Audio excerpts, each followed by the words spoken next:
साथियों, अभी हमारे वक्ता साथीगण मोदी को झूठा कह रहे थे। अमेरिका की संसद में मोदी ने झूठ बोला, ये सच तो है, लेकिन वो ईमानदार भी है। वो इसलिए ईमानदार है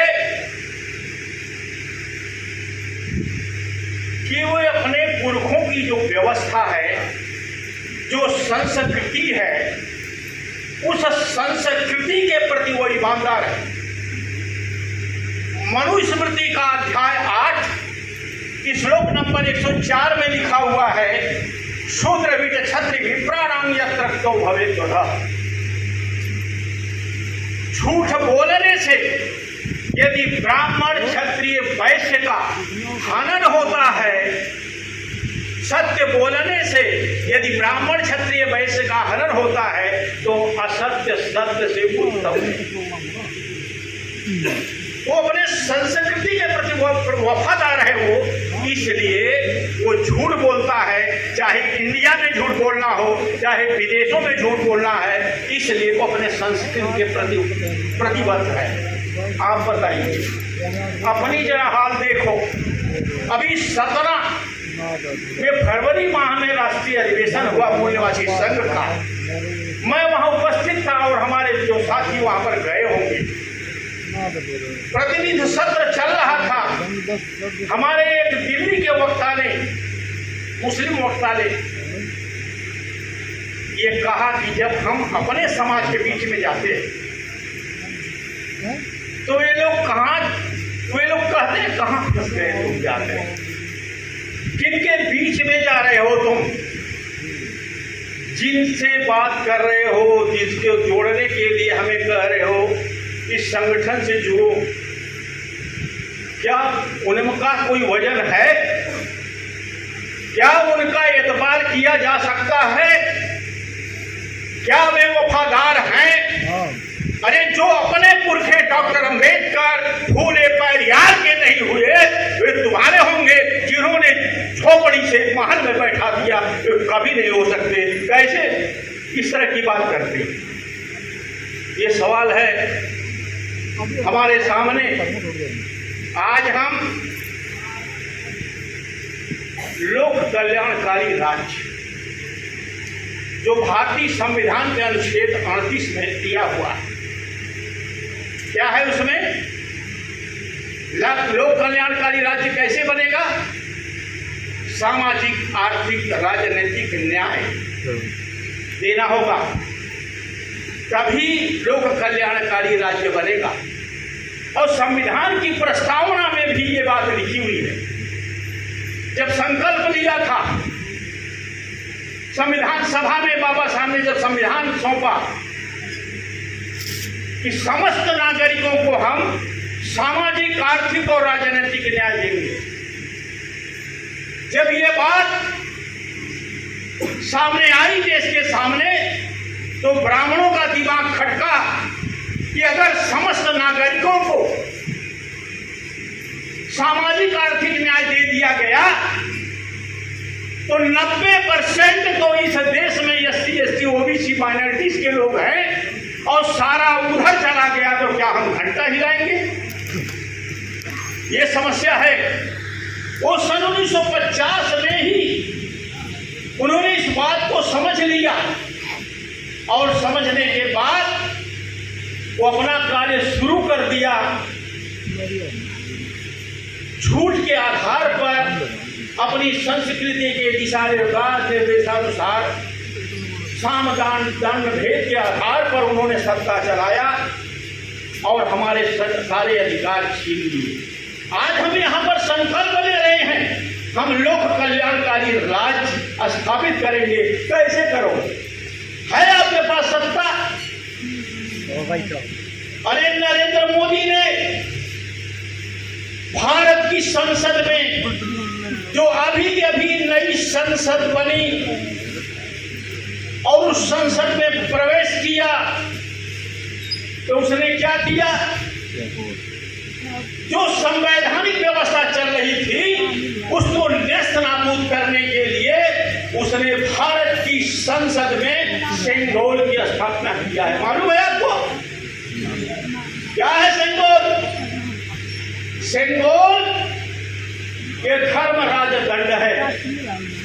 इसका मतलब है अब धर्म की राजनीति, धार्मिक व्यवस्था के जो दंडाधिकार है उसके माध्यम से होगा। राजा यहाँ का मालिक होगा। इस देश में प्रजातंत्र नहीं बल्कि राजतंत्र चलेगा। ये प्रस्थापना कर दिया उसने। मुझे बताइए, कांग्रेस ने उठाया सवाल, केजरीवाल ने उठाया इस सवाल, किसी पार्टी ने उठाया? किसी ने ही पट उठाया, क्योंकि सारे एक ही थाली के चट्टे बट्टे हैं। कभी मत सोचिए कि आप बाबा साहब और इनका सरदार भगत सिंह का फोटो उसके कमरे में मिलेगी केजरीवाल। आप बहुत जल्दी भूल जाते हो। इन छद्मवेशियों के जो इनके रूप हैं, समय समय पर ये रूप बदलते रहते हैं, आप उनको भूल जाते हो। साथियों, हमें जो कल्याणकारी राज्य की बात है उसके विषय में अगर हम चाहते हैं कि समाज ये कल्याणकारी राज्य स्थापित करे, तो हमारे संगठन के संस्थापक खापर्डे साहब ने एक हमें संदेश दिया है। मैं उसी संदेश को पढ़ करके मैं अपनी बात समाप्त कर दूंगा। साथियों, खापर्डे साहब ने कहा कि without paying price social change is not possible. कीमत चुकाए बगैर सामाजिक व्यवस्था परिवर्तन नहीं हो सकता। क्या है आपके पास कीमत? आपके पास समय है, पैसा है, बुद्धि है, हुनर है, ये सब कुछ है। इसके अलावा सबसे बड़ी कीमत आपको बाबा साहब डॉक्टर अम्बेडकर ने संवैधानिक व्यवस्था दिया, वो वोट का अधिकार है। वोट के अधिकार से आप लोगों का थोबड़ा बिगाड़ सकते हैं, किसी को सत्ता पर बैठा सकते हैं, किसी को खींच करके नीचे जमीन पर बैठा सकते हैं। ये किसने दिया?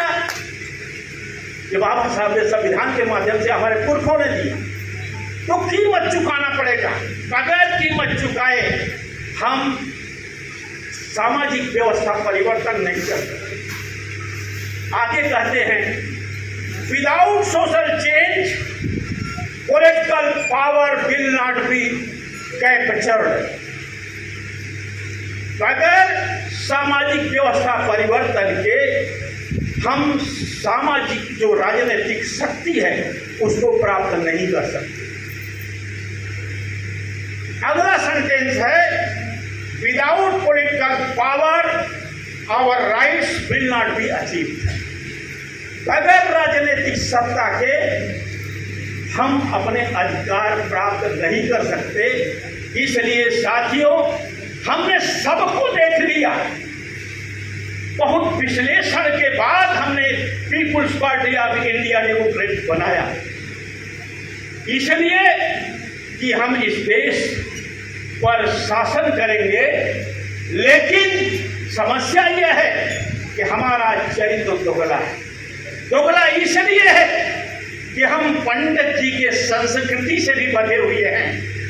इधर बाबा साहब की भी बात करते हैं, इधर जय भी, उधर कुछ और। ये दोगले चरित्र से हम इस देश की सत्ता पर काबिज नहीं हो सकते। अगर सत्ता हमारे हाथ में नहीं आई, मूल निवासी बहुजनों के हाथ में, तो हम कभी भी जो कल्याणकारी राज्य की संकल्पना है, जो हम संकल्पना लेकर आ जाए हैं, वो पूरा नहीं होगा साथियों। इसलिए हमें राजनीतिक सत्ता प्राप्त करने के लिए इस जो इलेक्शन आने वाला है इसी वर्ष लास्ट में आप सभी लोगों को संकल्प लेना पड़ेगा और जा करके घर घर प्रचार करना पड़ेगा। हम आपके साथ हैं। हम यहाँ पर सत्ता बदलेंगे और सत्ता जब तक पीपीआईडी के हाथ में नहीं आएगी, हम कल्याणकारी राज्य की स्थापना नहीं कर पाएंगे। धन्यवाद साथियों। जय भीम, जय भारत, जय मोला।